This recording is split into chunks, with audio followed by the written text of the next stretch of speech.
नमस्कार दोस्तों, स्वागत है आप सभी का एक बार फिर इंडिया के leading study YouTube channel wifi study पर। मेरा नाम है आकाश चतुर्वेदी और मैं आप सभी का बहुत बहुत स्वागत करता हूं दोस्तों आज के एक खास सेशन में, जहां पर मैंने जैसा कि आपको कल बताया भी था कि आज हम लोग दोस्तों रेलवे ग्रुप डी का एनालिसिस करेंगे।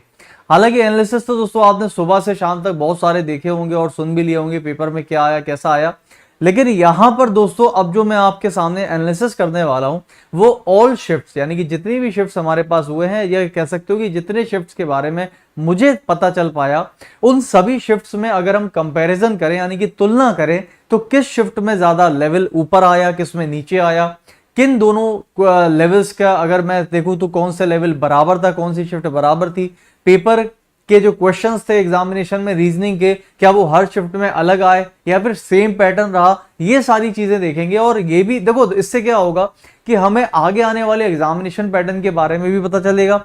हालांकि कल का पेपर भी अगर देखें, कल का शिफ्ट जो भी होगा 18 तारीख का, उससे भी काफी कुछ चीजें क्लियर होंगी कि क्या वो पेपर के पैटर्न को बदलते हैं या फिर नहीं, जैसा पहला दिन का रहा वैसा ही पूरा चलने वाला है। तो अगर कल का पैटर्न भी ऐसे ही रहा, सेम रहा, तो मान के चलिए कि ओवरऑल आपके सभी पेपर्स जितनी भी शिफ्ट होंगी आरआरबी ग्रुप डी में वो ऐसे ही होने वाली है। ठीक है, चलिए गाइस तो शुरुआत करते हैं। जितने लोग भी हमारे साथ जुड़ चुके हैं दोस्तों, एक बार सभी लोग थम्स अप मार दीजिएगा अगर आपने अभी तक थम्स अप नहीं मारा है तो, और वीडियो को दोस्तों एक बार सभी लोग लाइक एंड शेयर कर दीजिएगा। चलिए शुरू करते हैं। रेडी है भाई सभी लोग? चलिए शुरू करें।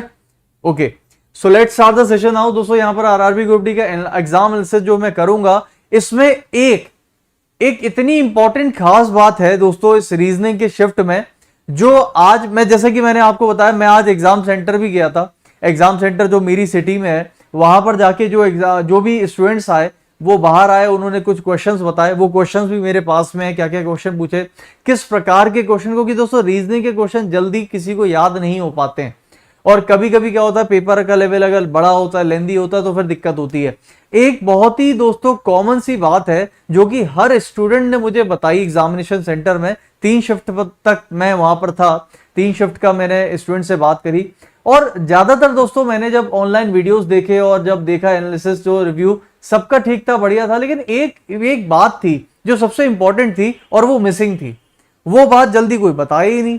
जल्दी क्या मतलब 1% 2% अगर किसी ने बताया, लेकिन हाँ उस हर वीडियो के कमेंट्स में जब मैंने स्टूडेंट्स के कमेंट्स पढ़े तो वहां पर वो बात लिखी हुई थी, क्योंकि स्टूडेंट तो पेपर दे के आया, उसको पता है। तो एक सबसे कॉमन बात जो थी, आपके स्टूडेंट जितने लोगों ने भी पेपर दिया आज का, मैं आपको उससे शुरुआत करूंगा सबसे पहले। तो गाइस यहां पर सबसे पहली बात, पेपर का लेवल इजी था, टफ था, हार्ड था, मॉडरेट था, वो सारी बातें बात की। लेकिन दोस्तों ओवरऑल जो आज का पेपर था ना, मैं आपको बता दूं, उसमें रीजनिंग की बात करो या फिर दूसरे अदर सब्जेक्ट्स की बात करो, मैं खास करके दोस्तों रीजनिंग की बात कर रहा हूं। तो यहां पर दोस्तों ओवरऑल जो एक शब्द जो निकल के आ रहा है, जो कि मैक्सिमम लोगों ने बताया, मैक्सिमम स्टूडेंट्स ने बताया, मैं कह सकता हूं। यूट्यूब में तो दोस्तों ये चीजें मुझे नहीं सुनने को मिली, लेकिन जिनका पेपर होगा वो जरूर इस बात से रिलेट कर पा रहे होंगे कि दोस्तों पेपर का लेवल लेंदी था। पेपर लेंदी था, लेंदी मतलब टाइम टेकिंग था। तो ये बात मैक्सिमम लोगों ने जो है दोस्तों वो स्किप कर दी, ये वाली बात तो स्किप ही कर दी, ये वाली बात बताई नहीं कि पेपर का लेवल। सबने ये बता दिया पेपर बड़ा आसान सा आ रहा है, इजी है, मॉडरेट, ठीक है, लेकिन दोस्तों पेपर जो है वो टाइम कंज्यूमिंग है। टाइम कंज्यूमिंग का मतलब कि भाई टाइम लगेगा पेपर निकालने में, और ये मैं अपने मन से नहीं कह रहा हूं। जितने भी दोस्तों पहले दूसरे तीसरे शिफ्ट तक मैं एग्जाम सेंटर पे था, तो वहां पर जितनी भी स्टूडेंट से बात हुई, सबने ये बोला कि सर पेपर जो था वो लेंदी था। लेंदी का मतलब कैसे हुआ? अब देखो लेंदी का मतलब क्या हुआ। देखो सबसे पहले दोस्तों पेपर का जो पैटर्न था वो लेंदी क्यों, किस वजह से स्टूडेंट ने बोला, उसके 2-3 रीजन है, मैं आपको बता देता हूं। पेपर का लेवल दोस्तों लेंदी होने के 2-3 रीजन क्या है, सबसे पहले उसको देख लेते हैं। देखिए सबसे पहली बात दोस्तों, एज एक्सपेक्टेड, कि लेंदी के सबसे पहला कारण यह था कि भाई सिटिंग अरेंजमेंट और पजल के क्वेश्चंस भर के आ गए। मैं भर के ही बोलूंगा, क्योंकि दोस्तों मान लीजिए ग्रुप डी का पेपर है, जिस पेपर में सिटिंग अरेंजमेंट पजल कभी नहीं आया ज्यादातर, उसमें अगर मैं कह रहा हूं 2 से 3 सिटिंग और 2 से 3 अगर पजल आ गई तो उसको हम भर के ही बोलेंगे, बिल्कुल बोलेंगे। सबसे पहली बात दोस्तों, सिटिंग अरेंजमेंट और पजल की वजह से पेपर लेंदी हो गया, जो कि स्टूडेंट्स को मैक्सिमम लोगों को लगा, और जाहिर सी बात है बिल्कुल होगा, क्योंकि आपको पता है कि जब पेपर का लेवल ऊपर होता है, देखो एक सिटिंग अरेंजमेंट का क्वेश्चन पूछा और उससे पूछा कितना, एक ठो क्वेश्चन, पजल का एक क्वेश्चन दे दिया, पूछा कितना, एक ठो क्वेश्चन। ये बात समझ में आ रही सभी को।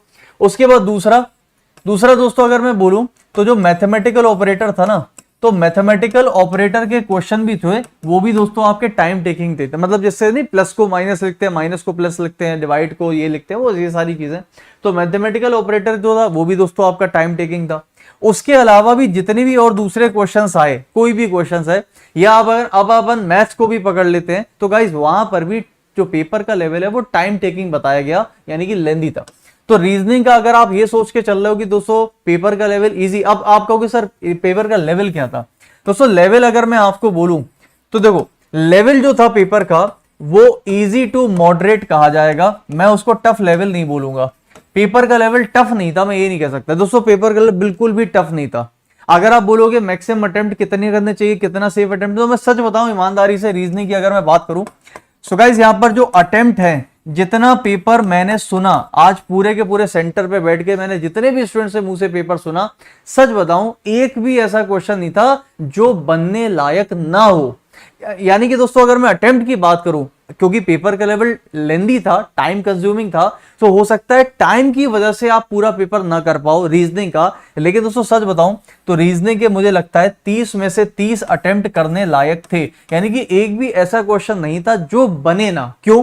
देखो रीजनिंग के अंदर जो क्वेश्चन नहीं बनते हैं वो केवल दोस्तों होते हैं नंबर बेस्ड, जैसे कि मिसिंग नंबर हो गया, या नंबर सीरीज हो गया, नंबर एनालॉजी हो गया, ये या फिर कोडिंग डिकोडिंग हो गया। तो ये 2-3 ऐसे चैप्टर्स होते हैं, एनालॉजी से हो गया, या फिर कोडिंग डिकोडिंग, या फिर नंबर, यानी कि मेनली दोस्तों जहां पर भी नंबर इन्वॉल्व हो जाता है वहां पर थोड़ा सा लॉजिक निकालना टफ हो जाता है। और इस पेपर में, यानी कि आज के ग्रुप डी के पेपर में, नंबर वाले क्वेश्चंस एज सच कोई टफ नहीं आए, बिल्कुल नहीं। अभी मैं आपको क्वेश्चन दिखाऊंगा जो मुझे मिले हैं, तो अगर आप देखोगे ऐसे आया था क्वेश्चन। तो पेपर का लेवल अगर देखा जाए तो दोस्तों वो इजी टू मॉडरेट ही कहा जाएगा। हाँ, पजल और सिटिंग अरेंजमेंट अगर मैं बोलूं दोस्तों कोई ऐसी टफ नहीं थी, इजी थी, या कह सकते हो नॉर्मल लेवल की थी। बात यह है कि दोस्तों रेलवे के स्टूडेंट्स बहुत ज्यादा, मैं सबकी बात नहीं कर रहा हूं, ज्यादातर स्टूडेंट दोस्तों सिटिंग और पजल पे उतना ध्यान नहीं देते थे शुरू से, क्योंकि रिसेंटली आपने देखा एनटीपीसी में भर भर के आई, फिर उसके बाद से वो ध्यान देने लगे। तो 1-2 महीने में जितनी प्रैक्टिस करी वो करी, और फिर हमने भी जो एक्सपेक्टेड पेपर करा उसमें भी दोस्तों सिटिंग अरेंजमेंट के क्वेश्चन डाले और करे। लेकिन जो एनटीपीसी में जितनी हमने तैयारी करी थी उस लेवल की यहां पर ग्रुप डी में उतनी एक्सपेक्टेड नहीं थी, लेकिन आई। तो अब दोस्तों यहां पर number based questions as such कोई खास आई नहीं, और जितने भी आए वो आराम से होने वाले थे, वो हो गए थे, आराम से हो गए, तो कोई दिक्कत नहीं थी। इसलिए मैं ये नहीं कहूंगा कि दोस्तों पेपर में 30 में 30 अटेम्प्ट करना बेकार था या फिर नहीं हो सकता था, बिल्कुल है दोस्तों, 30 में 30 आप आराम से अटेम्प्ट कर सकते हो। हाँ, बस क्या था, पेपर टाइम टेकिंग था। तो अगर टाइम का इश्यू होगा तो ही आपके क्वेश्चन जबरदस्ती छूट जाएंगे, ऐसा नहीं होगा कि आप एक भी दोस्तों क्वेश्चन कर ना पाओ, पहली बात, ठीक है। चलिए सो गाइस यहां पर अब मैं स्टार्ट करता हूं। देखो अटेम्प्ट अगर मैं बोलूं तो आप पूरे अटेम्प्ट कर सकते हो, एक भी ऐसा नहीं था कि आप बोलो सर बन ही नहीं रहा था, ऐसा कोई एक भी क्वेश्चन नहीं आया जो बनने लायक ना हो, सारे क्वेश्चन बनने लायक थे और आराम से बनने लायक थे। यहां पर सिटिंग और पजल जो कि दोस्तों आज का हाईलाइट रहा, जो कि पूछा गया, काफी कितने पूछे गए बताऊंगा। मैथमेटिकल ऑपरेटर ये भी आया, इनइक्वालिटी का क्वेश्चन वो भी आया, अभी मैं आपको सब करवाऊंगा। उसके बाद लेवल दोस्तों इजी टू मॉडरेट था। अटेम्प्ट अगर मैं बोलूं तो 30 भी कर लोगे तो उसमें कोई बुराई नहीं होगी। चलिए स्टार्ट करते हैं। सो गाइस सबसे पहले दोस्तों यहां पर मैं शुरुआत करता हूं, और शुरुआत करने से पहले आज का जो शिफ्ट 1 का पेपर था, तो एक काम करता हूं यहां पर लिख लेता हूं, ठीक है। जैसे कि मैं 3 शिफ्ट तक तो मैं मौजूद था, और 3 शिफ्ट तक के मुझे एनालिसिस पूरा का पूरा मैंने खुद सुन के आया हूं स्टूडेंट्स के मुंह से। तो सबसे पहले दोस्तों यहां पर मैं शिफ्ट 1 के बारे में बात कर लेता हूं, उसके बाद यहां पर शिफ्ट 2 के बारे में बात कर लेता हूं, उसके बाद यहां पर दोस्तों शिफ्ट 3 के बारे में बात कर लेते हैं, ठीक है। और फिर देखते हैं कि दोनों में, तीनों में क्या कंपैरिजन था, क्या चीजें ज्यादा आई, क्या चीजें कम आई। मेरी कॉपी कहां है? चलो भैया देखो, उसके बाद आज दोस्तों आप लोगों के लिए एक सरप्राइज भी है। अब सरप्राइज क्या है वो भी मैं आपको खैर बताऊंगा। देखो भाई सभी लोग ध्यान से सुनना समझना दोस्तों। अगर मैं शिफ्ट 1 की बात करूं, सभी लोग ध्यान से देखिए इसमें, अगर मैं शिफ्ट 1 की बात करूं तो यहां पर हाईलाइट क्या था, हाईलाइट दोस्तों सबसे पहले था सिटिंग अरेंजमेंट और पजल। आप कहोगे सर सिटिंग अरेंजमेंट पजल का लेवल क्या था। दोस्तों अगर मैं सिटिंग अरेंजमेंट की बात करूं तो यहां पर सिटिंग अरेंजमेंट जो कि मुझे बताया स्टूडेंट ने, तो मैं आपको बता देता हूं दोस्तों, यहां पर आपके मान के चलिए 2 से 3 क्वेश्चंस थे सिटिंग अरेंजमेंट के, जिसमें सर्कल बेस्ड था और लाइन बेस्ड था। सर्कल में दोस्तों क्या था, इसमें दोस्तों आप लोगों का 6 लोगों की सर्कल की सिटिंग थी, यानी कि 6 लोग आपके बैठाए गए थे, सारे के सारे अंदर देख रहे थे, यानी कि इनसाइड फेसिंग थी 6 लोगों की। और जो लाइन का क्वेश्चन था वो भी 6 लोगों का ही था। तो 6 लोगों का सिटिंग सर्कल में और 6 लोगों का लाइन में था, और सभी के सभी अंदर देख रहे थे, और लाइन वाला दोस्तों उत्तर में या उस दिशा में आपके देख रहे थे। अगर मैं बात करूं पजल की, तो पजल बेस भी दोस्तों यहां पर 2 से 3 क्वेश्चंस बताए गए कि भाई पजल के जो क्वेश्चन है 2 से 3। अब पजल का जो टाइप था वो किस किस टाइप के क्वेश्चंस आए वो मैं आपको बता देता हूं। अच्छा, यहां पर अगर हम देखें तो यहां पर भी दोस्तों सिटिंग अरेंजमेंट और पजल की अगर हम बात करें तो यहां पर भी आपको मान के चलिए कि सिटिंग अरेंजमेंट के भी वही दोस्तों 2 से 3 क्वेश्चंस देखने मिले, जिसमें आपको सर्कल और लाइन बेस्ड दोनों क्वेश्चंस थे, ठीक है, जो स्टूडेंट ने बताया। उसके बाद अगर मैं पजल की बात करूं तो वो मैं थोड़ी देर में करता हूं। और थर्ड शिफ्ट में भी दोस्तों अगर मैं बताऊं तो सिटिंग अरेंजमेंट और पजल का वही हिसाब किताब था कि 2 से 3 क्वेश्चंस आपके सिटिंग के और 2 से 3 क्वेश्चन या 2 क्वेश्चन मान के चलिए दोस्तों पजल के, यानी कि ओवरऑल 4 से 5 क्वेश्चन ओवरऑल इस पूरे से देखे गए। और कहीं कहीं पर किसी जैसे मान लो दूसरी शिफ्ट की अगर मैं बात करूं तो 7 से 8 क्वेश्चन भी शायद आपके देखे गए थे शिफ्ट नंबर 2 की अगर मैं बात करूं तो। शिफ्ट 2 में, हाँ शिफ्ट नंबर 2 में दोस्तों अगर मैं बात करूं तो यहां पर ओवरऑल अगर मैं बताऊं तो 7 से 8 क्वेश्चन तक स्टूडेंट ने बताए कि सिटिंग से आए, मतलब कि मान के चलिए 3 अगर मान लीजिए आपके सर उसके आ गए सिटिंग अरेंजमेंट के, सर्कल लाइन के और पजल के भी आपके मान लीजिए 3 से 4 क्वेश्चन आ गए। तो ये सारे क्वेश्चन थे जो कि आपके पूछे गए। उसके बाद दोस्तों यहां पर ये तो हो गया हाईलाइट इसका, तो ऐसा अच्छा दूसरी बात कि पहली शिफ्ट में जैसे दोस्तों आपका सर्कल आया, तो यहां पर अगर मैं थर्ड शिफ्ट की बात करूं तो थर्ड शिफ्ट में एक में स्क्वायर भी आया हुआ है। हाँ, थर्ड शिफ्ट में दोस्तों अगर मैं बोलूं तो स्क्वायर सिटिंग भी था, जिसमें सभी के सभी लोग अंदर की तरफ देख रहे थे, 8 लोग और अंदर की तरफ देख रहे थे सारे के सारे लोग, ठीक है। उसके बाद यहां पर दोस्तों थर्ड शिफ्ट की अगर मैं बात करूं तो लाइन बेस्ड एक क्वेश्चन था, या फिर आप कह सकते हो रो बेस्ड।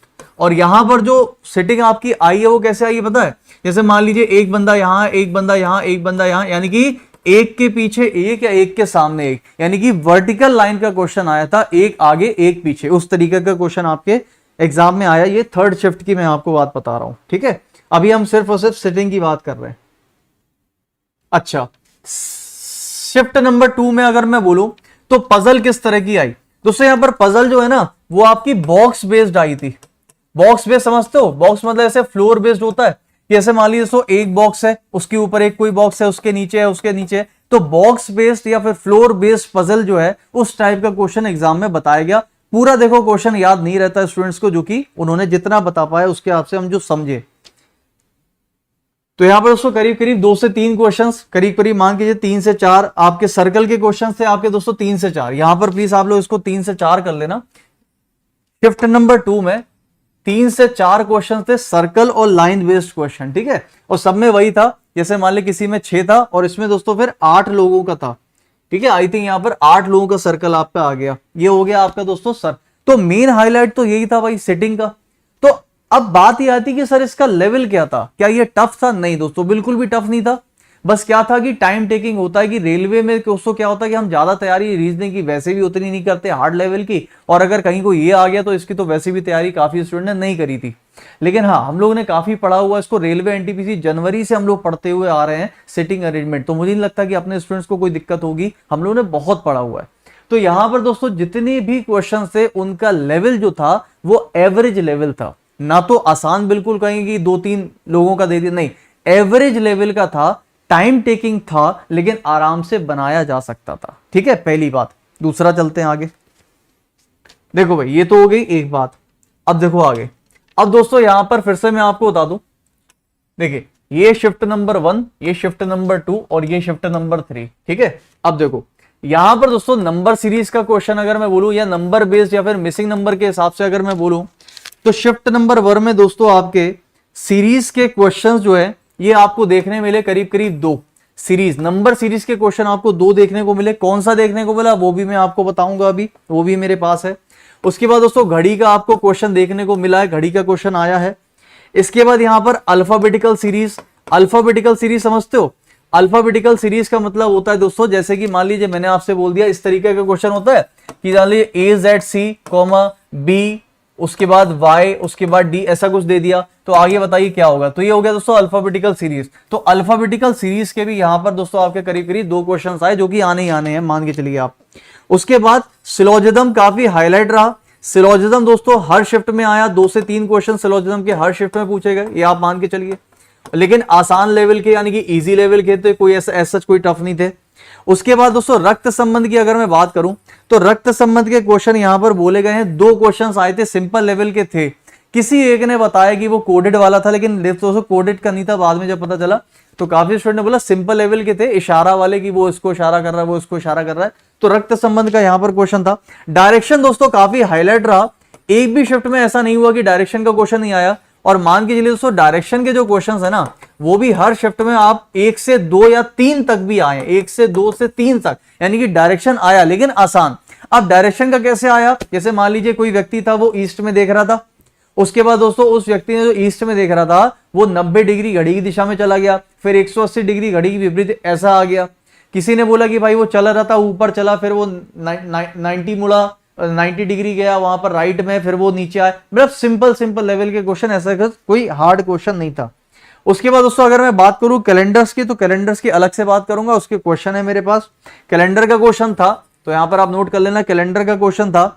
उसके बाद दोस्तों डाइस की अगर मैं बात करूं तो पहली शिफ्ट में डाइस का क्वेश्चन कलर बेस्ड आया था। कलर बेस्ड समझते हो, कुछ नहीं था, सिंपल सा था कि यहां पर दोस्तों डाइस था और डाइस में बस इतना था कि मान लीजिए कि ये सतह पूरी की पूरी लाल थी, उसके बाद दोस्तों मान लीजिए कि ये सतह पूरी की पूरी मैंने नीली कर दी और ये सतह दोस्तों मान लीजिए मैंने पूरी की पूरी हरी कर दी।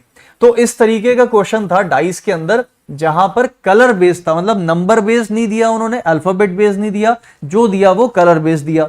तो यहां पर दोस्तों ऐसा करके मान के चलिए 2 प्रकार के पासे थे और वहां पर 2 या 3 प्रकार के जो भी होंगे, उतना के स्टूडेंट नहीं बता पाया, लेकिन इतना उसने बताया कि मान लीजिए यहां पर भी मैंने इसको दोस्तों मान लीजिए लाल कर दिया, यहां पर मान लीजिए इसको मैंने काला कर दिया और यहां पर मान लीजिए दोस्तों इसको मैंने ब्लू कर दिया, मान लीजिए इसको मैंने ब्लू कर दिया।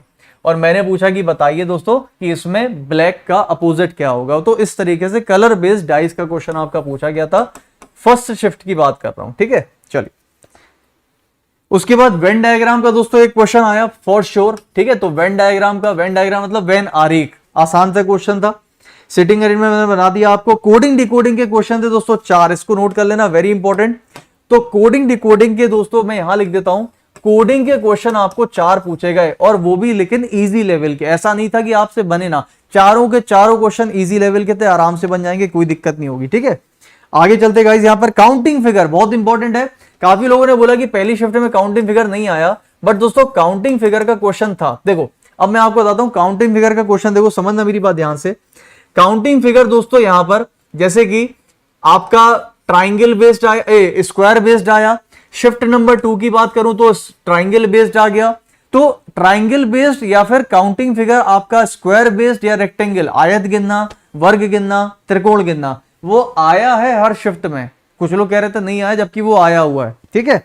उसके बाद दोस्तों यहां पर डायरेक्शन हो गया, क्लॉक हो गया, एनालॉजी मैंने आपको बता दिया, वेन डायग्राम हो गया, डाइस हो गया, ये सारे हो गए। हाँ सबसे इंपॉर्टेंट कि सर क्या आपका अजम्पशंस आया है, तो हर शिफ्ट की अगर बात करूं दोस्तों तो करीब करीब 3 से 4 क्वेश्चन पकड़ के चलो जो कि आपके स्टेटमेंट अजम्पशन से बोले गए हैं कि आए हैं। उसके बाद स्टेटमेंट दोस्तों आर्ग्यूमेंट भी आया है और उसके बाद स्टेटमेंट और कंक्लूजन यानी कि कथन निष्कर्ष। सबसे बड़ी बात, मैंने तीनों शिफ्ट में, जब मैं सेंटर पे था तो मैंने तीनों शिफ्ट के स्टूडेंट से जब बात करी, पता नहीं क्यों किसी भी स्टूडेंट ने दोस्तों, एक भी स्टूडेंट ने ये नहीं बताया मुझे कि डेटा सफिशिएंसी भी आया था। अब जब उन्होंने बताया नहीं तो दोस्तों मुझे पता भी नहीं चला और शायद किसी ने भी नहीं पता चला। मैंने काफी यूट्यूब पे वीडियोस पे सर्च किए कि शायद कोई डेटा सफिशिएंसी कहीं बताया, नहीं किसी भी स्टूडेंट ने। मैंने पूछा भी कि डेटा सफिशिएंसी, बोले नहीं। हो सकता है कभी कभी क्या होता है लोग नहीं समझ पाते, पहचान नहीं पाते, या हो सकता है याद ना हो, लेकिन मुझे लग नहीं रहा कि डेटा सफिशिएंसी ना आए, बिल्कुल आया होगा यार।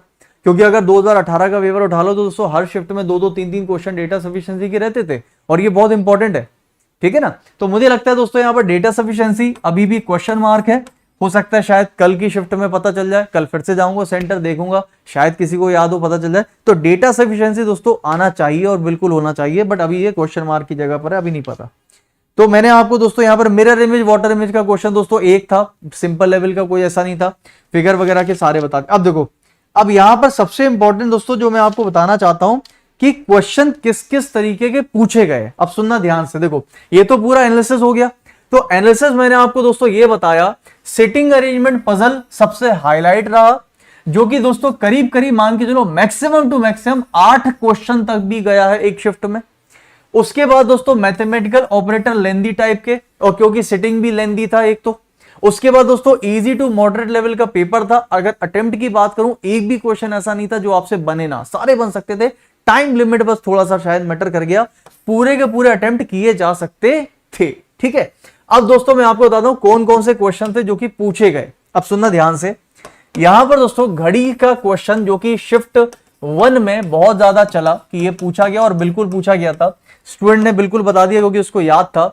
8:45 पर घड़ी की दोनों सुई के बीच का एंगल क्या होगा, आपको ये बताना है। सभी लोग फटाफट से आंसर बताइए, क्या आंसर होने वाला है, सभी लोग फटाफट से। दोस्तों ये बताओ, 8:45 पर घड़ी की दोनों सुई के बीच का एंगल क्या होने वाला है, जल्दी से बताओ। उसके बाद मेरे पास बहुत सारे और भी क्वेश्चन है, एजेस के क्वेश्चन है, यानी कि उम्र वाले, नंबर सीरीज के क्वेश्चन है मेरे पास। उसके बाद दोस्तों यहां पर मेरे पास कैलेंडर के क्वेश्चंस हैं, जो कि स्टूडेंट ने बताया, जितना उसको याद था सब बताया।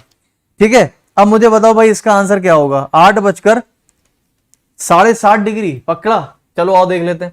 इसके लिए फॉर्मूला क्या, सिंपल सा है भाई, 60H डिफरेंस 11m/2। यहां पर दोस्तों H कितना हो जाएगा हमारे पास 8, और M कितना हो जाएगा हमारे पास 45 मिनट। सही है, कैसे रख दो इसके अंदर, ये हो जाएगा 60 × 8 × 11 इंटू सॉरी डिफरेंस 11 × 45 और डिवाइड बाय 2। तो भाई काम करते हैं अपन इसको 45 और 11, दोस्तों 11 का 45 से मल्टीप्लाई करें, 11 55 और 11 44, तो 495। तो ये हो गया, ये हो जाएगा दोस्तों मेरे पास 480, और ये हो जाएगा मेरे पास, सही कर रहा हूं ना मैं, हाँ ये हो जाएगा दोस्तों 800 480, और ये हो रहा है दोस्तों हमारे पास 495। डिवाइड बाय 2 कर दो, 15 बचेगा, 15 का डिवाइड बाय 2 60 डिग्री, बिल्कुल सही आंसर दिया। और अगर मान लीजिए दूसरा भी पूछा जाता तो 360 में से 7.5 को माइनस कर देते। तो दोस्तों 360 में से करोगे तो मेरे ख्याल से ये आएगा 352.5 डिग्री। तो जो भी ऑप्शन में रहा होगा वो आप लगा सकते थे। ये सिंपल सा क्वेश्चन था, आराम से आप बता सकते हो। ठीक है, चलिए अच्छा अब चलते हैं दोस्तों एक और दूसरे क्वेश्चन के साथ में। नंबर सीरीज का क्वेश्चन जो आपके पूछा गया, एक ऐसा दोस्तों लड्डू सा क्वेश्चन पूछा था, ऐसा लड्डू सा क्वेश्चन जो कि क्यूबिक सीरीज पे था। किस पे था, क्यूबिक सीरीज पे था। जैसे कि ध्यान से सुनिएगा सभी लोग, जैसे कि दोस्तों क्यूबिक सीरीज ऐसी थी कि यहां पर आपको दिया था 8 27 64 125, तो अगला क्या। एग्जैक्टली ऐसा ही क्वेश्चन दोस्तों स्टूडेंट ने लिखवाया था, जो कि आया है 8 27 64 125 और क्वेश्चन मार्क। इस तरीके का क्यूबिक का पैटर्न था। मुझे लगता है कोई दिक्कत होगी, ये आपका 2 का क्यूब बन जाएगा, ये 3 का क्यूब बन जाएगा, ये 4 का क्यूब, ये 5 का क्यूब, तो आगे हो जाएगा 6 का क्यूब, यानी कि 216। लड्डू वाला क्वेश्चन था। एक और क्वेश्चन दोस्तों यहां पर जो कि नंबर सीरीज का मुझे याद है, जो कि पूछा गया था, आई थिंक शायद सेकंड शिफ्ट में आया था। सेकंड शिफ्ट का बता रहा हूं, ये तो हो गया आपकी फर्स्ट शिफ्ट का। दोस्तों सेकंड शिफ्ट में अगर मैं बोलूं तो शिफ्ट नंबर 2 में देखो, नंबर बेस्ड क्वेश्चन में आपको क्यों बता रहा हूं कि इजी थे, उसका कारण यह है दोस्तों कि देखो रेलवे में नंबर बेस्ड क्वेश्चन पे ज्यादा फोकस नहीं किया जाता है। रेलवे के अंदर कथन के क्वेश्चन हो गए, ये ज्यादा फोकस होता है। अभी सिटिंग के क्वेश्चन बहुत ज्यादा फोकस किया, अल्फाबेट या लेटर वाला हो गया, इसको फोकस करते हैं, फिगर वाले को बहुत फोकस करते हैं। नंबर बेस्ड उतना रेलवे में नहीं फोकस किया जाता, इसलिए आसान क्वेश्चन ही होते हैं। तो यहां पर दोस्तों अगला क्वेश्चन जो कि पूछा गया था वो था 9 10 18 45 और 109। आपको बताना अगला क्या होगा। क्या आप कर सकते हो उसको? ये क्वेश्चन आपका जो पूछा गया था, फटाफट से बताइए इसका आंसर क्या होगा सभी लोग जल्दी से। कुछ लोग कह रहे हैं सर स्टार्ट कर दीजिए, सर स्टार्ट कर दीजिए, सर स्टार्ट कर दीजिए। अबे तो अभी क्या हम क्या खेल रहे हैं क्या तुम लोग के साथ? जब आज एनालिसिस होगा तो एनालिसिस ही बताएंगे। स्टार्ट कर दीजिए।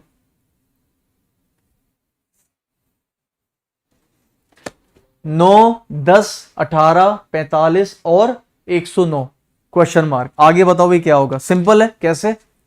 इनका दोस्तों अगर हम डिफरेंस लेते हैं तो 1 का डिफरेंस, इनका डिफरेंस 8 का, इनका डिफरेंस आ रहा है 27 का, और इसका डिफरेंस आ रहा है 64 का। ये क्वेश्चन आपके शिफ्ट 2 में पूछा गया, नंबर सीरीज का लड्डू वाला क्वेश्चन था। 1 का 8 का यानी कि 1 का क्यूब, 2 का क्यूब, 3 का क्यूब, 4 का क्यूब, आगे क्या आएगा 5 का क्यूब यानी कि 125, जोड़ देंगे 9 5 14 की हासिल 1 3 और 2, 234 हमारा करेक्ट आंसर, 234 सही है, 234 इज द करेक्ट आंसर। ठीक है, 234 हमारा करेक्ट आंसर हो गया। अच्छा अब सुनो भाई एक और क्वेश्चन जो कि आपके एग्जाम में पूछा गया था शिफ्ट नंबर 2 में, नंबर सीरीज का, वो भी सुन लो दोस्तों। एक क्वेश्चन था आपका 3 8 18 38 और क्वेश्चन मार्क। चलो इसको बताओ फटाफट से। तो नंबर बेस्ड क्वेश्चन आप देखोगे खुद ही समझ में आ जाएगा, कुछ भी नहीं था, कुछ भी नहीं था, नंबर बेस्ड क्वेश्चन लड्डू वाला क्वेश्चन थे सारे। इसका बताओ सभी लोग फटाफट से। सिटिंग अरेंजमेंट का कुछ करना पड़ेगा, क्यों? अच्छा एक बात बताओ दोस्तों, अगर आप लोग एक सरप्राइज भी था, अगर आप सरप्राइज के लिए मुझे बता दो। सो गाइस मैं क्या सोच रहा हूं ना कि अगर दोस्तों मैं आप लोगों के लिए सिटिंग अरेंजमेंट और पजल की एक क्लास कर दूं तो कैसा रहेगा, फिर बताओ। जब तक आपका पेपर चले तब तक, जल्दी बताओ, जब तक आपका पेपर चले, जब तक, क्योंकि आपको देखो आप श्योर हो गया कि सिटिंग और पजल के क्वेश्चन आने ही आने हैं, तो क्यों ना दोस्तों एक ऐसी क्लास कर ली जाए जब तक आपका पेपर चले कि हम लोग सिटिंग और पजल की ही स्पेशली डेडिकेटेड क्लास, वो भी कहां पर, यूट्यूब पर, यानी कि इसी चैनल वाईफाई स्टडी पर अगर हम कर दें तो बताओ कैसा रहा, या यूट्यूब पर किसी भी चैनल पर, तो सही रहेगा ना फिर। तो मुझे लगता है कि दोस्तों ये सब तो लड्डू वाले, अब जो दिक्कत कर रहा है वो क्या कर रहा है, सिटिंग और पजल दिक्कत कर रहा है। तो अपन एक डेडिकेटेड क्लास करेंगे तो जितने लोगों के पेपर बचे हुए उनके लिए बहुत बेस्ट होगा, और मैं आपको ऐसे क्वेश्चन दूंगा, ऐसे कंटेंट कराऊंगा, उससे बाहर अगर क्वेश्चन फंस जाए तो मुझसे कहना, उसी के तरह या उसी के जैसा क्वेश्चन फंसेगा फॉर श्योर, ये आपको पता है, क्योंकि अपन जो पेपर करवाते हैं, अपन जो क्वेश्चंस करते हैं दोस्तों, उससे बेनिफिट होता है, ये आप सभी को पता है, होता है तो होगा। ठीक है चलो, तो ये दोस्तों होगा, मैं आपको बहुत जल्द बता दूंगा, ज्यादा टाइम नहीं लूंगा। ठीक है इसमें, तो ये सरप्राइज भी था आपका। चलिए इसका आंसर बताओ भाई। दोस्तों ये आ रहा है 5 का डिफरेंस, ये जा रहा है 10 का डिफरेंस, ये जा रहा है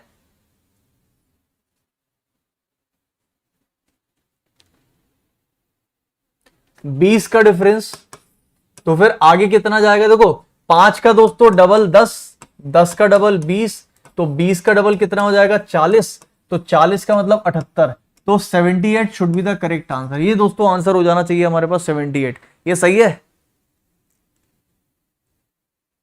मस्त प्लान है, क्यों मस्त प्लान है।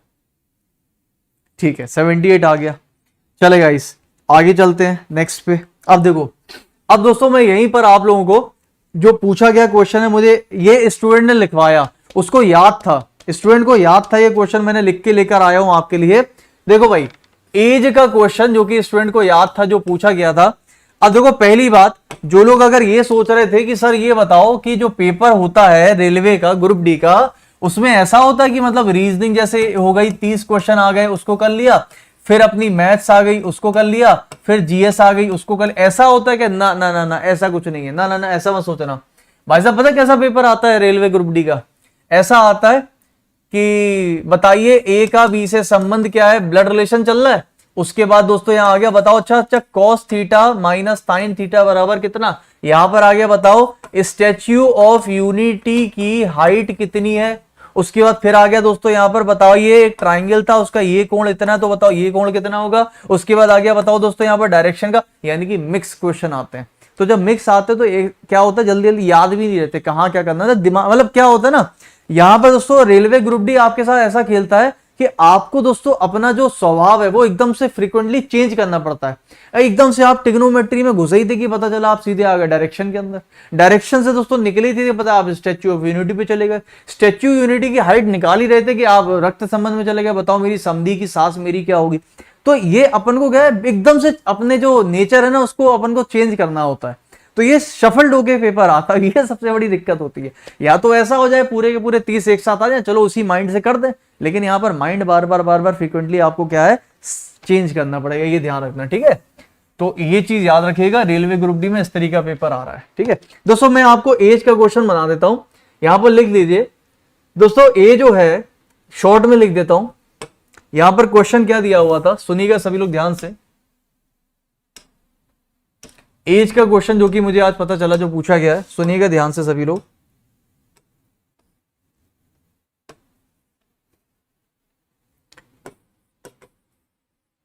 क्वेश्चन था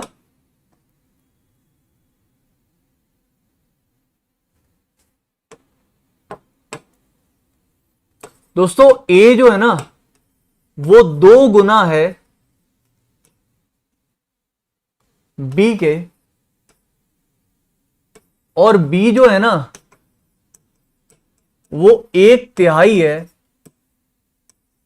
सी के, और ए बी सी की टोटल जो सम है वो दिया हुआ है 42। तो बताइए कि दोस्तों बी प्लस सी बराबर कितना होगा। ये क्वेश्चन आपका पूछा गया है। इसके बाद दोस्तों मेरे पास कैलेंडर के भी क्वेश्चंस हैं जो कि पूछे गए हैं आपके एग्जाम में, ठीक है। चलिए फटाफट से इसका बताइए सभी लोग जल्दी से। रेगुलर क्लास बेटा इसी टाइम पर होती 10 बजे, ठीक है। 10 बजे अपनी रेगुलर क्लास का टाइम है, इसको आप ज्वाइन कर सकते हैं। बाकी ध्यान रखना दोस्तों कि कल भी मैं एग्जाम सेंटर जाऊंगा और कल भी मैं क्वेश्चन लेकर आऊंगा। कौन से टॉपिक से कहां पे क्या हुआ वो सब बात की बात है, मैं आपको क्वेश्चन लेकर आऊंगा कि क्वेश्चन बताओ कौन कौन से, कहीं से भी लेकर आऊं, मैं पूछ के लेकर आऊंगा, लेकिन लाऊंगा, ठीक है। चलो भाई इधर आ जाओ सभी लोग, ध्यान से आ जाओ, बताओ इसमें क्या कर सकते हैं एनीवन।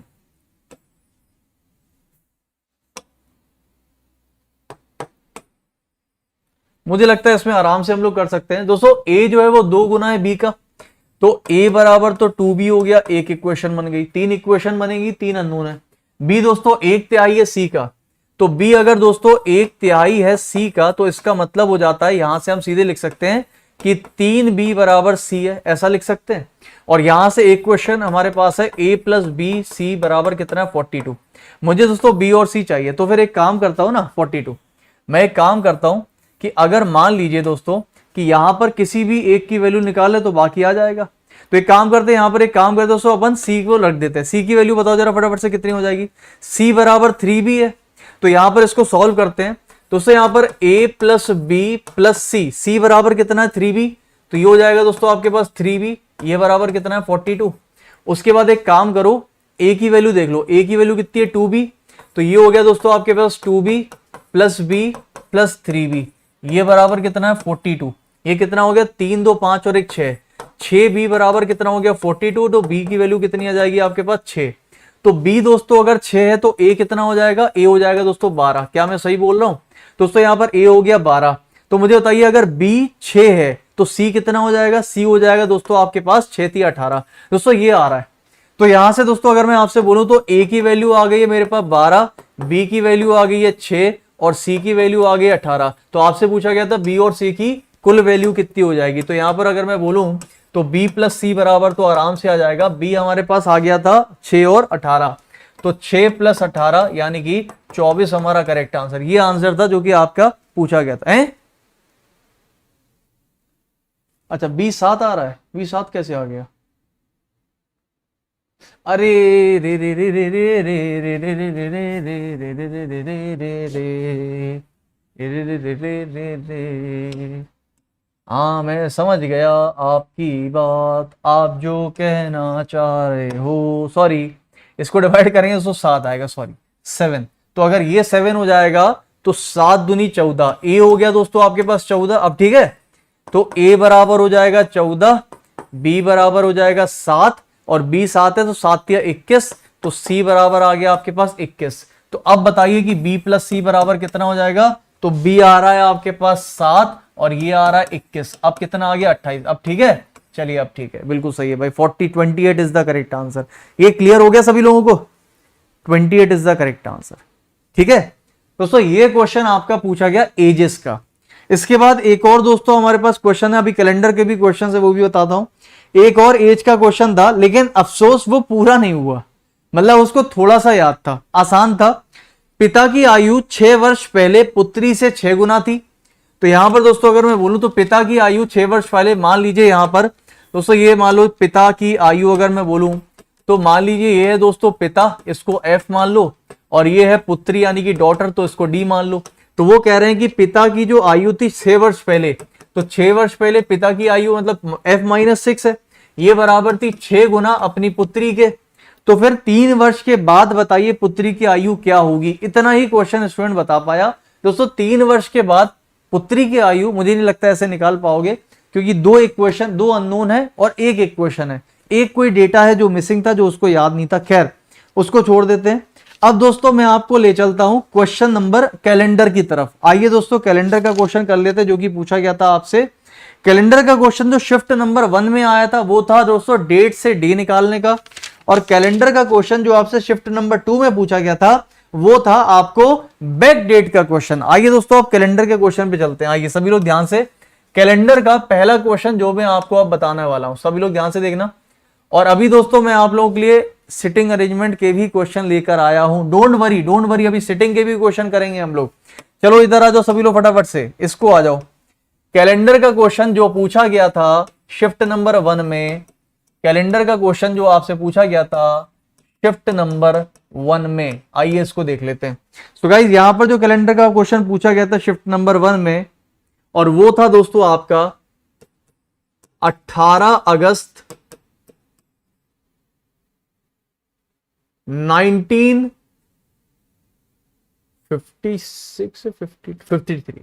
दोस्तों, 18 अगस्त 1953, 1953 ये क्वेश्चन आपका शिफ्ट होना है। फटाफट से बताओ इसका आंसर क्या होगा, ध्यान से दोस्तों। यहां पर 18 अगस्त 1953, आओ इसको बनाते हैं। मुझे बताइए इसको बनाने के लिए आप सभी को याद होगा 033614625 ये दोस्तों शॉर्ट ट्रिक है जो कि अपन को याद रखनी है और इस पे यूज करनी है। लास्ट के दोनों नंबर को उठा लेते हैं, कितना मिलेगा दोस्तों 53। 53 को अगर मैं डिवाइड करता हूं दोस्तों 4 से, तो ये जाएगा दोस्तों मेरे हिसाब से 4 एकम 4 बचा 1 1 3 13 बार जाएगा, है ना। 13 इंटू 4 52 दोस्तों 13 बार जा रहा है। तो यहां पर हम लिखेंगे 13। जो डेट है उसको उठा लीजिए, अगस्त का कोड बोलिए, जनवरी फरवरी मार्च अप्रैल मई जून जुलाई अगस्त यानी कि 2। उसके बाद यहां पर 1900 का कोड कितना है 0। सबको ऐड करिए, कितना आ रहा है दोस्तों यहां पर। सबको अगर हम जोड़ देते हैं तो 3 3 6 8 6 14, 14 और 2 16 की हासिल 1 5 6 7 8 यानी 86।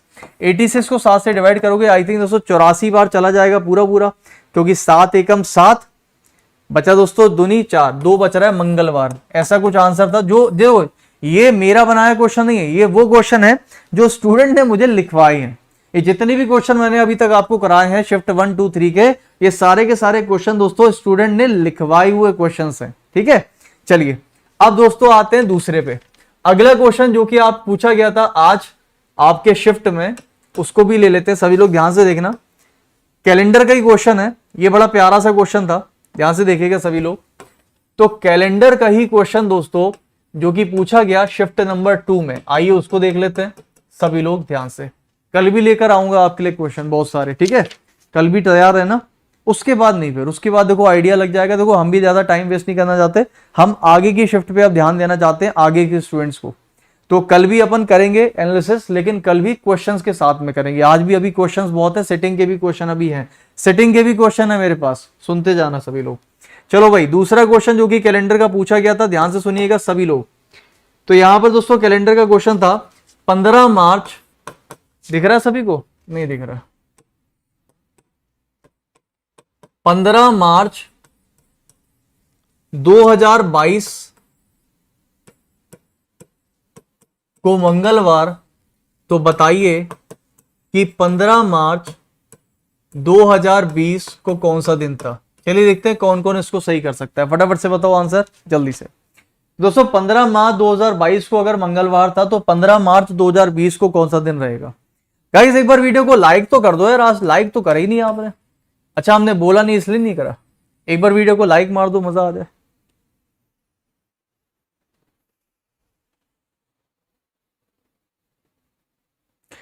युवराज कह रहे सर आंसर है फ्राइडे, गलत आंसर, संडे आंसर आ रहा है मैक्सिमम लोगों का, रविवार जो कि बिल्कुल सही आंसर। देखो गाइस इसको करने के दो तरीके, पहला तरीका तो सिंपल है ऑब्जर्वेशन।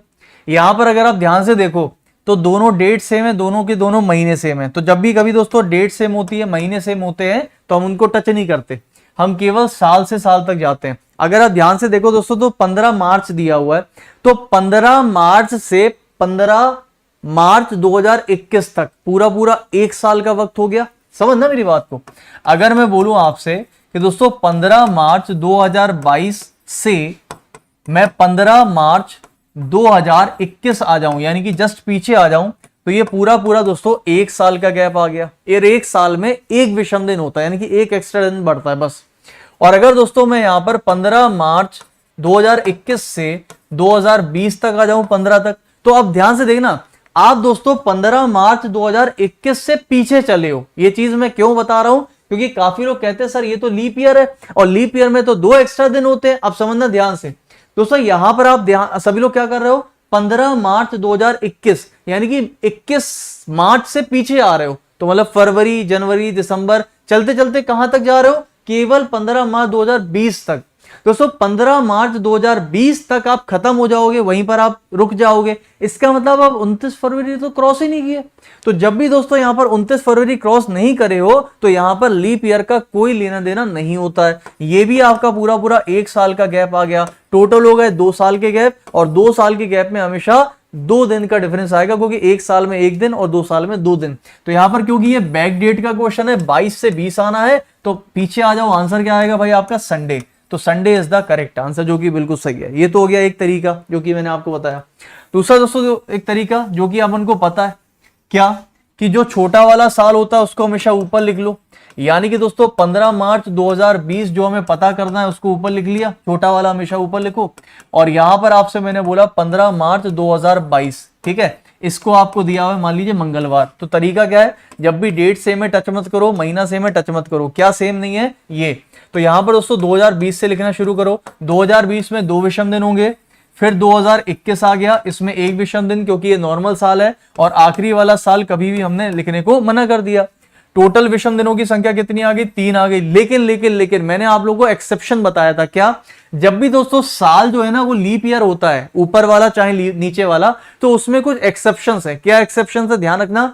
जब भी कभी दोस्तों ऊपर वाला साल अगर लीप ईयर है, ध्यान रख लो, अगर ऊपर वाला साल, अगर ऊपर वाला ईयर अगर दोस्तों लीप ईयर है, इसको ध्यान से सुनना, अगर ऊपर वाला ईयर लीप ईयर है, ठीक है, सुनते हैं ना, और यहां पर क्या है दोस्तों 29 फरवरी क्रॉस हो चुकी है, 29 फरवरी क्रॉस हो चुकी है, ध्यान रखिएगा। तो हमेशा अपने फाइन, देखो ना 15 मार्च दिया हुआ है, यानी कि 29 फरवरी क्रॉस हो चुकी है, तो हमेशा अपने फाइनल आंसर में से 1 घटा दीजिएगा, हमेशा, बस इतना ध्यान रखना है। तो यहां पर बचेगा केवल 2, और 2 को दोस्तों क्या कर देंगे, माइनस, क्योंकि मंगलवार से पीछे जाना है, तो आंसर कितना आ जाएगा, संडे। यानी कि अगर आपको कभी भी इस तरह का क्वेश्चन दिया जाएगा तो आप, मुझे लगता है, आराम से कर लोगे। अब दोस्तों मान लीजिए इसी प्रकार का क्वेश्चन आपसे और पूछा गया एग्जाम में। मैं आपसे अब एक क्वेश्चन बना के पूछता हूं, फटाफट से बताना सभी लोग। इसी पैटर्न पे, बिल्कुल सेम इसी पैटर्न पे रहेगा। देखते हैं कौन कौन कितना कितना सही कर सकता है, ठीक है। आइए दोस्तों, मैं आपको इसी पैटर्न पे क्वेश्चन पूछ रहा हूं, फटाफट से बताइएगा सभी लोग। चलिए शुरू हो जाइए, ठीक है, पूछे, स्टार्ट, आ जाओ भाई। तो दोस्तों मुझे बताइए कि अगर बैक डेट का ही पूछ रहा हूं, ठीक है, मुझे बताइए दोस्तों, अगर मान लीजिए, बहुत ध्यान से सुनना समझना,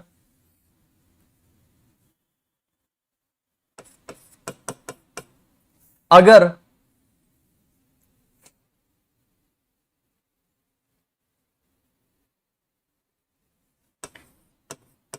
27 जुलाई 2021 को संडे था, तो मुझे बताइए दोस्तों, सभी लोग ध्यान से सोच समझ के,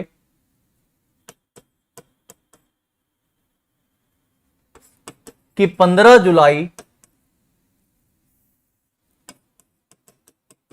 15 जनवरी 2016 को कौन सा दिन होगा। देखते भाई कौन कौन सही आंसर बता सकता। चलो बिल्कुल एग्जैक्टली उसी पैटर्न पे इनइक्वालिटी का क्वेश्चन है, उसके भी लेकर आया हूं अभी आपके लिए, डोंट वरी। इनइक्वालिटी का क्वेश्चन भी है, तीनों शिफ्ट में इनइक्वालिटी के क्वेश्चंस आए हैं, ठीक है, वो भी कराऊंगा अभी आपको मैं। पहले मुझे बताओ दोस्तों सभी लोग ध्यान से, कि अगर 27 जुलाई 2021 को संडे है, तो मुझे बताओ 15 जनवरी 2016 को कौन सा दिन होगा। एक बार में सही बता दो, मजा आ जाए। क्योंकि देखो वो तो था एग्जाम का क्वेश्चन, ये तो एग्जाम का क्वेश्चन, ये तो आप लोगों ने हो सकता है बहुत जगह पर देखा भी होगा, आंसर रटा भी होगा, तो कर दिया। अब उसी पैटर्न पे मैंने एक दूसरा क्वेश्चन आपके लिए बना दिया, फटाफट से बताओ क्या आएगा। अभी ठाकुर कह रहे हैं सर 10 जनवरी 2012 भी आया था आज, क्या बात है अभी, थैंक यू सो मच यार, बहुत बढ़िया, इसको भी हम करवा देते हैं अभी कि अगर 10 जनवरी 2012, याद रखना भाई यहां पर 10 जनवरी 2012, 10 जनवरी 2012 का भी क्वेश्चन है, इसको भी हम लोग कर लेते हैं। इसका आंसर बताओ भाई सभी लोग। देखो अब आने लगे वेरिएशन, इसीलिए एग्जाम में जो क्वेश्चन आया वो तो सर हम लोग ने 100 जगह यूट्यूब पर देख देख के आंसर रट लिया, लेकिन इसमें जो आपने बनाकर क्वेश्चन पूछा उसमें सबके सब, कोई मंडे, कोई ट्यूसडे, कोई सैटरडे, कोई संडे, अलग अलग आंसर आ रहे हैं। मंडे, ट्यूसडे, वेडनेसडे, थर्सडे सब लगा दो आंसर। अब देखो ध्यान से भाई, मैंने क्या बोला, वही शॉर्ट ट्रिक अपनाओ। ऊपर देखो, ऊपर हमेशा रखो छोटी वाली संख्या, छोटा वाला साल जो मैंने बोला। तो दोस्तों यहां पर मैंने रख दिया 15 जनवरी 2016, ऊपर रख दिया छोटा साल जो कि हमें पता करना है, और यहां पर आपको दिया हुआ है 27 जुलाई 2021। ध्यान से समझना कैसे करना है, बहुत आसान है। क्या दिया हुआ तो मैंने, संडे का दिन दिया हुआ है, ठीक है। अब देखो भाई कैसे करना है सभी लोग, देखो सुनो दोस्तों, नीचे वाली संख्या बड़ी, ऊपर वाली छोटी, तो माइनस कर देते हैं। तो 27 में से दोस्तों 15 को माइनस कर दो, कितना बचेगा हमारे पास, 27 में 15 माइनस किया तो ये बचेगा 12, 12 को 7 से डिवाइड किया, कितना बचा 5, सही है। इधर आ जाओ भाई, 7 5 12, सही है आटा। उसके बाद जनवरी से जुलाई जाना है दोस्तों, यहां पर जनवरी, फरवरी, मार्च, अप्रैल, मई, जून, और आखिरी वाला जो महीना होता है उसको कभी भी हम नहीं लिखने को बोलते हैं, हमेशा मना करते हैं। जनवरी में दोस्तों 3 विषम दिन, फरवरी में हमेशा 0 लेना, ध्यान रखना। भले ही आप कहो कि सर ये 2016 की फरवरी है, तो भी मैं कह रहा हूं 0, यही तो शॉर्ट ट्रिक है, क्योंकि हम लोग उसको वहां एडजस्ट कर देंगे 2016 में जब एक्स्ट्रा दिन लेंगे तो, ठीक है।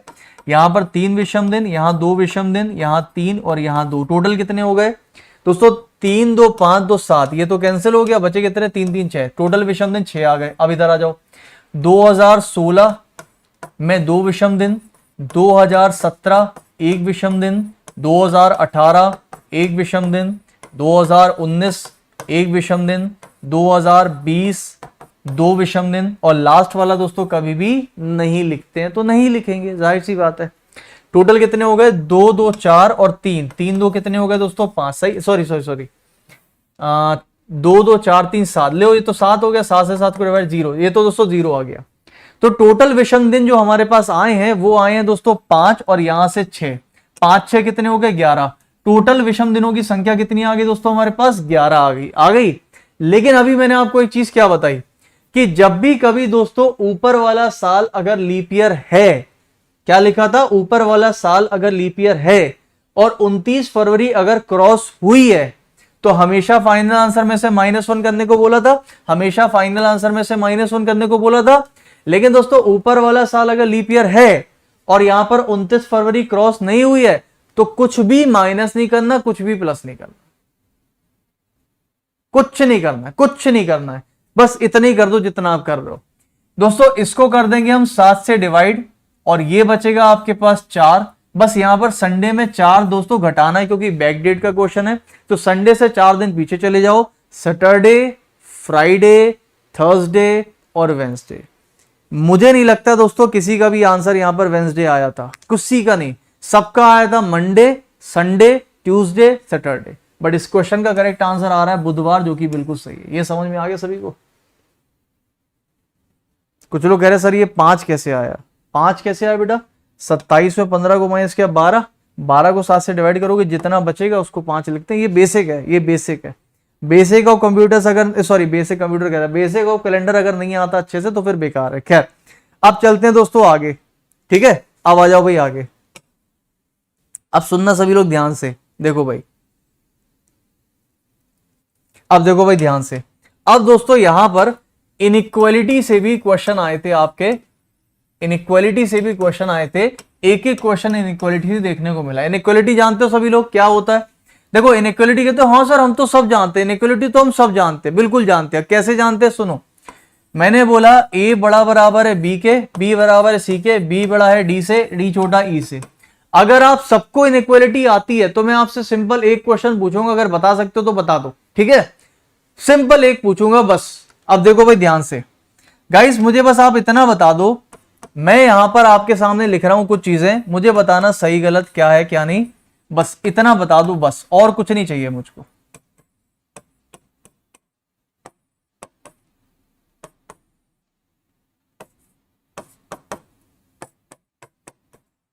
चलिए मैं दोस्तों केवल आपसे एक प्रश्न करता हूं, अगर आपको लगता है कि मुझे इनइक्वालिटी बहुत अच्छी आती है तो मैं केवल और केवल आपसे एक चीज पूछ रहा हूं, ध्यान से सुनना सभी लोग।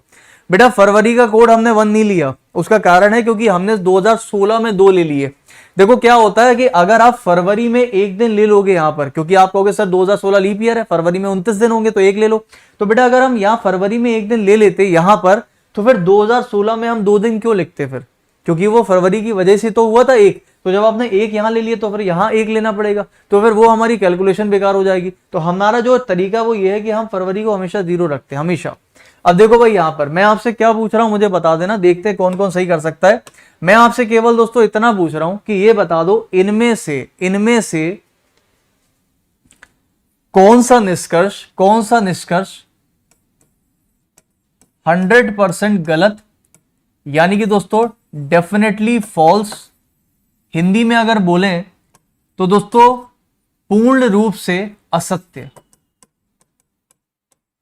ठीक है, 100% असत्य। बस इतना बता दो कौन सा वाला है, पहला, दूसरा, तीसरा, चौथा। जिसको भी लगता है ना इनइक्वालिटी बहुत अच्छे से आती है, अभी पता चल जाएगा, मुझे बस इतना बता दो इनमें से दोस्तों कौन सी बात 100% गलत है, यानी कि डेफिनेटली फॉलो नहीं करेगी, डेफिनेटली फॉल्स, 100% असत्य। तीसरा, वेरी गुड, बहुत बढ़िया, पहला, तीसरा, पहला, तीसरा, चौथा पूरा गलत, सारे गलत, सी गलत है 100%, ठीक है। सी वाला मैक्सिमम लोग कह रहे हैं सर सी वाला 100% गलत है, सी वाला 100% गलत है। कुछ लोग कह रहे हैं कि तीसरा और चौथा वाला गलत है, कुछ लोग कह रहे हैं कि वाला, ठीक है दोस्तों। यहां पर तीसरा चौथा कह रहे हैं कि सर इसमें 100% गलत, कुछ लोग कह रहे हैं कि सारे ही गलत है, कुछ लोग कह रहे हैं कि सारे ही गलत है, ठीक है भाई, ठीक है, चलिए बढ़िया। तो चलो एक काम करते हैं, आपने बोला कि 100% गलत में दोस्तों मैक्सिमम लोगों ने बोला कि तीसरा और चौथा वाला असत्य है, ठीक है, मान लिया आपकी बात। अब अच्छा मुझे ये बता दो कि दोस्तों इनमें से कौन सी बात 100% सही है, यानी कि डेफिनेटली ट्रू है, यानी कि 100% सत्य है, ये बता दो। अच्छा कौन सी बात फॉलो करती है, बताओ कौन सी बात दोस्तों फॉलो कर रही है, चलो मुझे बता दो फॉलो वाली कौन सी बात है, फिर इनमें से फॉलो वाली बात बता दो कौन सी है, कौन सी बात सत्य है, कौन सी बात असत्य है, दोनों बता दो।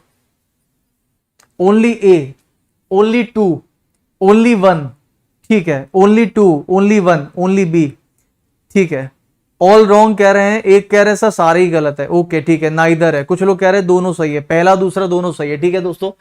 चलो मैं आपको अब इसका बता देता हूं, जितने लोगों को भी ये लगता है ना कि हमें इनइक्वालिटी बहुत अच्छे से आती है, बहुत अच्छे से, वो यहीं की यहीं क्लियर हो गई कि इनइक्वालिटी आपको कितने अच्छे से आती है। देखो दोस्तों मैं बात यह है कि आप लोगों को सच्चाई से वाकिफ कराना चाहता हूं।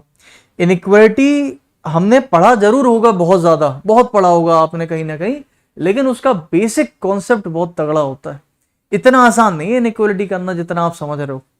दोस्तों सबसे पहली बात, इनमें से एक भी 100% गलत नहीं है, एक भी नहीं है, और दोस्तों इनमें से एक भी 100% सत्य भी नहीं है, 100% सही भी नहीं है। एक भी ना तो 100% सही है और एक भी ना तो 100% गलत है।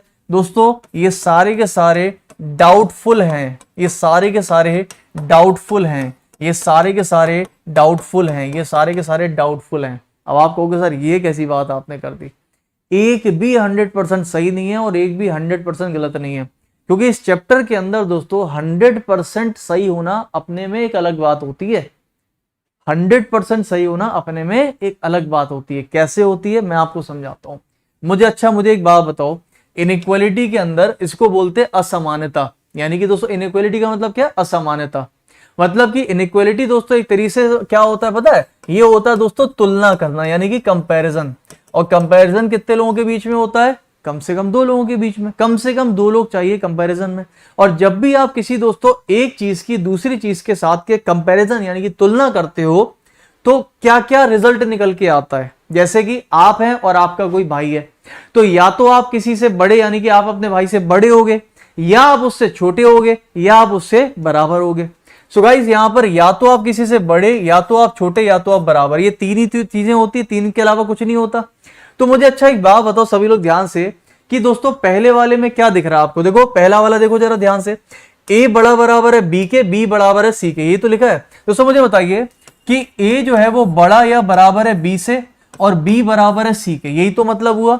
इसका मतलब जानते हो क्या होता है? इसका मतलब होता है बड़ा या बराबर, क्योंकि आप कभी भी दोस्तों बड़े और बराबर कभी हो ही नहीं सकते कि आप बोल रहे मैं अपने भाई से बड़ा भी हूं और मैं अपने भाई के बराबर भी हूं, तो दो लाफा देगा आदमी, पागल आगल हो गया क्या? या तो बड़ा हो गया या तो बराबर हो गए, ये कौन सी है ना। तो दोस्तों आपका मतलब क्या है? आप कभी दोनों नहीं हो सकते।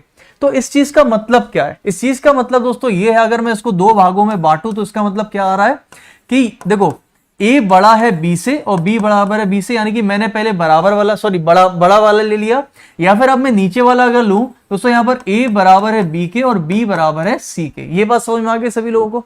तो मुझे अच्छा एक बात बताइए, दोनों में से क्या बात निकल के आ रही है? देखो अगर मैं इसको दो भागों में विभाजित करता हूं, क्योंकि दोस्तों यहां पर दो चीजें हैं, या तो बड़ा या तो बराबर, तो एक बार मैंने बड़ा ले लिया, एक बार मैंने बराबर ले लिया। तो मुझे बताइए यहां पर a और c के बीच में क्या रिलेशन निकल के आ रही है? दोस्तों a बड़ा है b से और b और c बराबर है, तो a बड़ा होगा c से, तो यहां पर a बड़ा है c के, ये बात निकल के आई। जबकि दोस्तों यहां से अगर देखें तो a बराबर है c के, ये निकल के आई।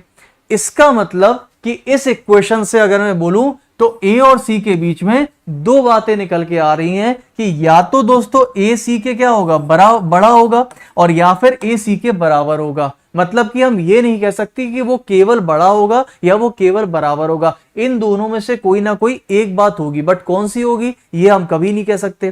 तो अब जरा दोस्तों यहां पर आइए, सभी लोग ध्यान से देखिए कि दोस्तों यहां क्या लिखा है? a बड़ा है c से। दोस्तों क्या a c से बड़ा है? नहीं, a c से बड़ा हो भी सकता है और बराबर भी हो सकता है, इसलिए डाउटफुल में है। ये सही भी हो सकता है, गलत भी हम कह नहीं सकते। ये ना तो 100% सही है और ना ही दोस्तों ये 100% गलत है। ये बात पक्की हुई, समझ में आई?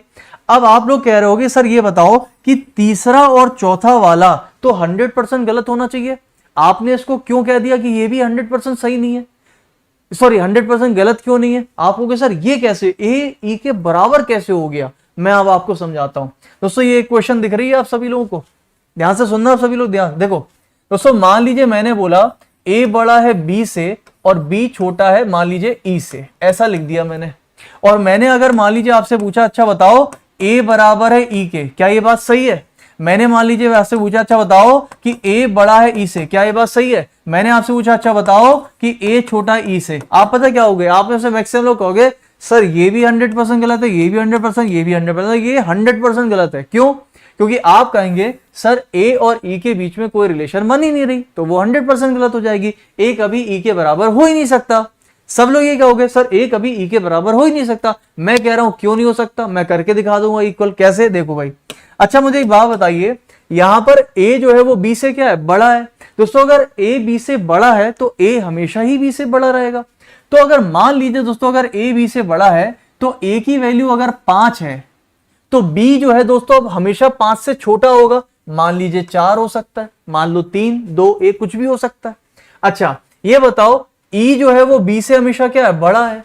तो e अगर b से हमेशा बड़ा है तो मतलब अगर b दोस्तों 4 है तो e हमेशा 4 से बड़ा, यानी कि दोस्तों 5 हो सकता है, बिल्कुल हो सकता है, 6 भी हो सकता है, 7 भी हो सकता है, बट 5 भी तो हो सकता है। तो मुझे बताइए यहां पर a और e क्या हो गए दोस्तों? a और e बराबर नहीं हो गए? हो सकते हैं, पर हो सकते हैं, मैं कह रहा हूं हो सकते हैं। तो a और e दोस्तों बराबर हो सकते हैं, यानी कि ये वाली बात की सही होने की संभावना है, यानी कि पॉसिबिलिटी है। लेकिन सुनो दोस्तों, ये किसने बोला कि a 5 ही होगा? a को b से बड़ा होना है, तो b अगर 4 है तो a 6 भी तो हो सकता है। मैंने कहा बिल्कुल हो सकता है, 6 भी तो 4 से बड़ा है। अब देखो जरा दोस्तों a और e को देखो जरा, a अगर 6 है तो ये क्या है? बोले 5, तो a तो e से क्या हो गया? बड़ा। इसका मतलब दोस्तों a e से बड़ा भी हो सकता है, यानी कि इसकी भी संभावना है। अच्छा समझना दोस्तों, e को b से हमेशा बड़ा होना है, तो अगर मान लो कि b अगर 4 है तो e 7 भी तो हो सकता है। क्यों नहीं हो सकता? बड़ा होना है बस उससे। अब जरा यहां देखो दोस्तों, 7 जो है वो 6 से क्या है? बड़ा है। इसका मतलब e जो है वो a से क्या हो गया? बड़ा। या कह सकते हो a जो है वो e से क्या हो गया? छोटा। यानी कि a जो है वो e से छोटा भी हो सकता है। दोस्तों तीनों ही बातों की पॉसिबिलिटी है, यानी कि तीनों ही बातें सही हो सकती हैं, होंगी हमें नहीं पता, बट हो सकती हैं। तो इस वाले केस में भी जो मैंने आपसे बोला ना कि बी बड़ा है ई से, तो अगर आप बी से ई तक रिलेशन निकालोगे तो देखो ये उल्टे उल्टे चुड़ैल, इसको मैं चुड़ैल बोलता हूं, चुड़ैल के उल्टे पैर होते हैं ना, तो दोस्तों ये है चुड़ैल। तो अगर बीच में कभी भी चुड़ैल दिख जाए ना तो मतलब उनके उल्टे पैर है। तो जब दोस्तों उल्टे पैर होते हैं तो आप कभी भी कोई एक फिक्स निश्चय निकाल ही नहीं सकते कभी। तो यहां पर बी जो है वो ई से क्या होगा, बोले सर वो बड़ा भी हो सकता है, छोटा भी, बराबर भी, हमें नहीं पता। तो क्या बी ई से बड़ा होगा, बोले कह नहीं सकते, डाउटफुल में है। बात समझ आई। और ए से ई के बीच में क्या होगा, बोले ए और ई के बीच में भी निश्चित कोई रिलेशन नहीं निकल सकती, ये भी डाउटफुल में है। अब बताओ भी समझ में आया कि नहीं आया, सभी लोग फटाफट से बताओ। ये बात पक्की समझ में आई सबको कि नहीं आई। तो दोस्तों यहां पर इनइक्वालिटी के भी आपके एक एक क्वेश्चन हर शिफ्ट में पूछा गया था, हर शिफ्ट में। अब यहां पर दोस्तों मैं आप लोगों को कुछ चीजें और बताना चाह रहा हूं कि मैं आपके लिए कुछ लेकर भी आया था। जैसे कि देखो डायरेक्शन का इस प्रकार का एक क्वेश्चन आया था कि यहां पर रेखा जो है वो ईस्ट में देख रही है, 90 डिग्री दोस्तों राइट मुड़ती है, फिर 45 डिग्री ऐसा ऐसा करके एंटी क्लॉकवाइज वाला इस तरीके से था। अच्छा, दूसरा दोस्तों मैं आप लोगों के लिए कुछ पजल सेटिंग अरेंजमेंट के क्वेश्चंस लेकर आया हूं, और मैं बहुत जल्द हो सकता है आपके लिए कोई क्लास भी लेकर आऊं पजल और सेटिंग अरेंजमेंट की। तो आज दोस्तों मैं आप लोगों को होमवर्क में कुछ 3 क्वेश्चन देके जा रहा हूं। पहला क्वेश्चन दोस्तों आपका ये रहेगा जो कि एनटीपीसी 2021 4 फरवरी को पूछा गया क्वेश्चन है, आप इसको मुझे करके बताओगे। दूसरा क्वेश्चन दोस्तों मैं आपसे ये पूछ कर जा रहा हूं, इसका आंसर आप सभी लोग मुझे बताएंगे, ये मैं आपको सेटिंग अरेंजमेंट और पजल देके जा रहा हूं। और तीसरा क्वेश्चन दोस्तों मैं आपको दे रहा हूं सेटिंग अरेंजमेंट का, जो कि 8 अप्रैल 2021 एनटीपीसी में पूछा गया क्वेश्चन है, ठीक है, सीबीटी 1 में। ये तीनों की तीनों आंसर्स आप मुझे बताएंगे, लेकिन आप टेंशन मत लो, सेटिंग और पजल की जो दिक्कत है वो मैं आपके लिए बहुत जल्द सॉल्व कर दूंगा, ठीक है। आपको केवल और केवल डेली रात 10 बजे यहां पर पढ़ते रहना है। सेशन अगर दोस्तों आपको अच्छा लगा है, एनालिसिस अगर आपको अच्छा लगा है, पेपर का लेवल टफ नहीं है, पेपर का लेवल दोस्तों लेंदी है, और लेंदी जब पेपर होता है तो अक्सर दोस्तों क्वेश्चन छूट जाते हैं। पेपर इजी टू मॉडरेट है। रीजनिंग की अगर बात करूं तो रेलवे के अंदर 30 में से 30 क्वेश्चन बनाए जाने लायक हैं, बट टाइम बचेगा तो बनाएंगे, क्योंकि पेपर अगर बड़ा होता है तो क्वेश्चन छूट जाते हैं। लेकिन ऐसा एक भी क्वेश्चन नहीं है कि आपसे बने ही ना, टफ क्वेश्चन नहीं, एक भी क्वेश्चन टफ नहीं है रीजनिंग के अंदर, ठीक है। चलिए सो गाइस बहुत बहुत शुक्रिया आप सभी लोगों का। और यहां पर मैं आपको बताना चाहता हूं, ये अपना टेलीग्राम ग्रुप है, इसको ज्वाइन कर लेना आकाश चतुर्वेदी ऑफिशियल के नाम से, जिससे आप लोगों को हर क्लास की पीडीएफ वगैरह सब मिल जाए। और यहाँ पर दोस्तों आप लोगों का नया बैच भी यहाँ पर शुरू हो रहा है, जिसमें सभी टीचर्स आपको पढ़ाएंगे। और मेरा बैच इसमें दोस्तों 25 अगस्त से आ रहा है, बिल्कुल बेसिक से। जो भी विद्यार्थी बिल्कुल बेसिक से पढ़ना चाहता है, मैं आपको पूरी रीजनिंग पढ़ाने वाला हूँ इस बैच के अंदर, A to Z रीजनिंग, पूरे के पूरे 30 टॉपिक जो एसएससी, रेलवे और अन्य सभी एग्जामिनेशन के लिए हेल्पफुल होंगे। आपको अनअकैडमी पर केवल दोस्तों एक कोर्स लेना होता है, यूज करें कोड चतुर10, चतुर 10 कोड का यूज करके आप लोग सब्सक्रिप्शन ले सकते हैं। सब्सक्रिप्शन जब अगर आप लेते हैं तो गाइज यहाँ पर आपको प्लस का सब्सक्रिप्शन लेना है, सब्सक्रिप्शन की हरी बटन दबाकर आप लोग यहाँ पर प्लस पर जा सकते हैं। अभी मैं आप लोगों के कल वाला होमवर्क का क्वेश्चन कराऊंगा, उसके कमेंट्स भी दिखाऊंगा, ध्यान रखना सभी लोग, ठीक है। तो जाना नहीं है अभी। आइकॉनिक सब्सक्रिप्शन आप ले सकते हैं, प्लस पर आपको बहुत सारे फीचर्स बेनिफिट्स होते हैं, रेज एंड का फीचर मिलता है। और दोस्तों अपनी डेली क्लास के टाइमिंग नोट कर लो, फ्री क्लास है अनअकैडमी की, ठीक है। और बाकी दोस्तों इस कोड का यूज करके आप लोग सब्सक्रिप्शन वगैरह भी ले सकते हैं। चलिए तो बहुत बहुत शुक्रिया आप सभी लोगों का, थैंक यू सो मच दोस्तों। आई होप कि आप सभी लोग एंजॉय करे होंगे।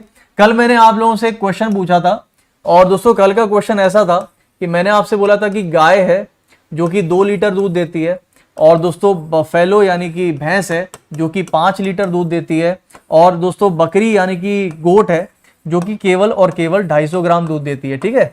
तो यहाँ पर मैंने आपसे पूछा था कि बताइए कि कितनी गाय, कितनी बफेलो यानी कि भैंस और कितनी बकरी कितनी होंगी, मतलब एक एक करके, कि टोटल जो जानवर है दोस्तों वो 40 हो जाए और टोटल जो दूध है वो 20 लीटर का हो जाए, बस इतना करना था। तो मैं आपको सच बताऊं दोस्तों, एक ने नहीं, मैक्सिमम लोगों ने इस क्वेश्चन का आंसर सही किया, बिल्कुल सही किया। लड्डू वाला क्वेश्चन था। यहां पर एक गाय, उसके बाद 7 भैंसे, 7 और 1 8, बची 12 बकरी। अब कैसे देखो, एक गाय का दूध कितना हो गया दोस्तों, 2 लीटर हो गया। 7 का कितना हो गया, 7 पना 35 लीटर हो गया। और 12 का कितना, देखो 35 और 2 कितना हो गया, 37, और ये हो गया दोस्तों आपके पास 3 लीटर। क्योंकि दोस्तों 250 ग्राम देती है, तो 12 बकरियां कितना हो जाएगा, 3 लीटर का दूध हो जाएगा।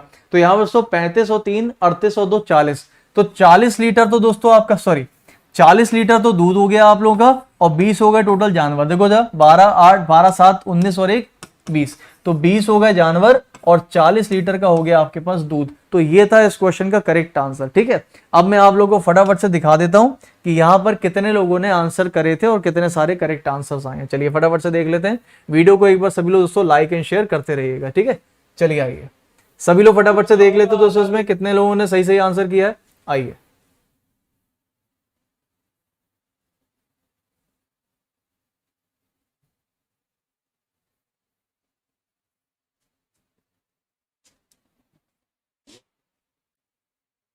चलिए, सो आप देख सकते होंगे यहां पर दोस्तों कमेंट्स जो आए हैं वो 66 कमेंट्स है, सबके आंसर सही है। देखो 1 7 12, ये देखो 1 7 12 1 7 12 1 7 12, ऑलमोस्ट सभी का आंसर सही है 1 7 12, सबने आंसर किया 1 7 12। मजा आ गया भाई, सबका आंसर देखिए 1 7 12 यहां पर है।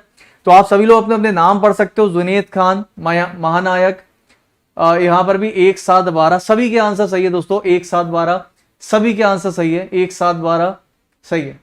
तो अंजलि, अभी ठाकुर, सपना शुक्ला दोस्तों, ये मैक्सिमम जो है मान के चलिए सपना शुक्ला ही है या ये कोई सपन है पता नहीं, लेकिन ये पक्का जो है ये रोज आके क्लास में एक कोटेशन तो लिखती ही लिखती है। खैर सतीश कुमार, राहुल, लकड़ बग्गा, उसके बाद यहाँ पर Angad, Hemant, Ragini, Raj, unknown boy, Manish, Aditya Chauhan, KD Chowk से, औरंगाबाद, केएम गोल्डी, विजय कुमार, रश्मिता, शिवा, अंकित, विकास पांडे, तुलसीराम, रवीना, सभी ने आंसर। कुछ क्वेश्चन अर्थमेटिक के भी ठीक है ऐड कर दूंगा बेटा। उसके बाद रवन सिंह, सिद्धार्थ, सूरज, सभी का आंसर आप देख सकते हैं। इन्होंने भी 12 1 और 7 दिया है। सुनील पाल ने भी 1 7, सबका ही आंसर दोस्तों सही है, सभी लोगों ने यहाँ पर रिप्लाई किया, आप देख सकते होंगे। चलिए देव कुमार, सभी का, तो आई थिंक दोस्तों यहां पर सभी का आंसर सही है। ठीक है, कल मिलते हैं दोस्तों एक नए सेशन के साथ में, देखेंगे, एनालिसिस करेंगे या फिर रेलवे का कोई पेपर कर लेंगे। और बाकी दोस्तों हम लोग बहुत जल्द सिटिंग एलिमेंट और पजल की भी आपके लिए कुछ समाधान मैं आपके लिए लेकर आने वाला हूं। बाकी मिलते हैं आपसे कल दोस्तों इसी क्लास में, यानी कि रात 10 बजे। टेलीग्राम सभी लोग ज्वाइन कर लीजिएगा, आकाश चतुर्वेदी ऑफिशियल के नाम से रहेगा टेलीग्राम। अगर आप ज्वाइन कर लेते हो तो उस पर आपको हर क्लास का नोटिफिकेशन और उसकी जो टाइमिंग है क्लासेस की वो पता चल जाती है और लिंक्स वगैरह भी मिल जाते हैं। चलिए दोस्तों, तो खत्म करते हैं आज और मिलते हैं आपसे अगली क्लास में। तब तक के लिए बहुत बहुत शुक्रिया, thank you so much guys, बहुत बहुत शुक्रिया आप सभी लोगों का। वीडियो को लाइक जरूर कर दीजिएगा। चलिए, thank you so much everyone, take care, good night, जय हिंद, शुभ रात्रि।